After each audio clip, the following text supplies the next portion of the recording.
اور اس سے بے خبر ہیں۔ اور جب ان کے پاس کوئی آیت آتی ہے تو کہتے ہیں کہ جس طرح کی رسالت اللہ کے پیغمبروں کو ملی ہے، جب تک اسی طرح کی رسالت ہم کو نہ ملے ہم ہرگز ایمان نہیں لائیں گے۔ اس کو اللہ ہی خوب جانتا ہے کہ رسالت کا کون سا موقع ہے اور وہ اپنی پیغمبری کسے عنایت فرمائے۔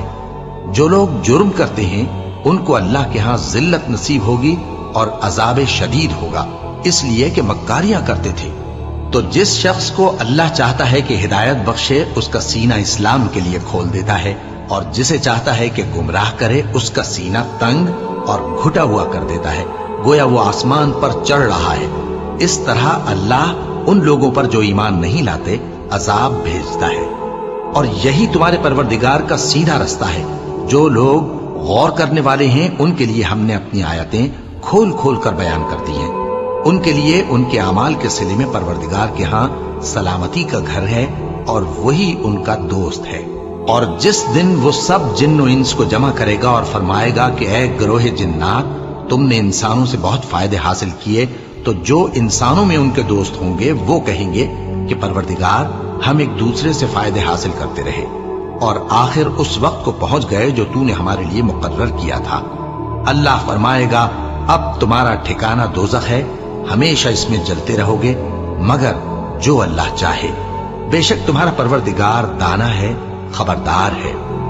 اور اسی طرح ہم ظالموں کو ان کے اعمال کے سبب جو وہ کرتے تھے ایک دوسرے کے قریب کر دیں گے۔ اے جنوں اور انسانوں کی جماعت، کیا تمہارے پاس تمہیں میں سے پیغمبر نہیں آتے رہے جو میری آیتیں تم کو پڑھ پڑھ کر سناتے اور تمہارے اس دن کے سامنے موجود ہونے سے ڈراتے تھے؟ وہ کہیں گے کہ پروردگار ہمیں اپنے گناہوں کا اقرار ہے، اور ان لوگوں کو دنیا کی زندگی نے دھوکے میں ڈال رکھا تھا اور اب خود انہوں نے اپنے اوپر گواہی دی کہ کفر کرتے تھے۔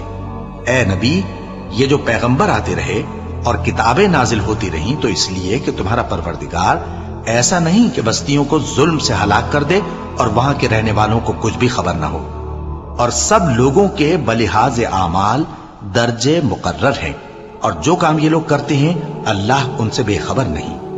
اور تمہارا پروردگار تو بے نیاز ہے، صاحب رحمت ہے۔ اگر چاہے تو اے بندو تمہیں نابود کر دے اور تمہارے بعد جن لوگوں کو چاہے تمہارا جانشین بنا دے، جیسا تم کو بھی دوسرے لوگوں کی نسل سے پیدا کیا ہے۔ کچھ شک نہیں کہ جو وعدہ تم سے کیا جاتا ہے وہ پورا ہونے والا ہے، اور تم اللہ کو عاجز نہیں کر سکتے۔ کہہ دو کہ لوگو تم اپنی جگہ عمل کیے جاؤ، میں اپنی جگہ عمل کیے جاتا ہوں، ان قریب تم کو معلوم ہو جائے گا کہ آخرت میں بہشت کس کا گھر ہوگا۔ کچھ شک نہیں کہ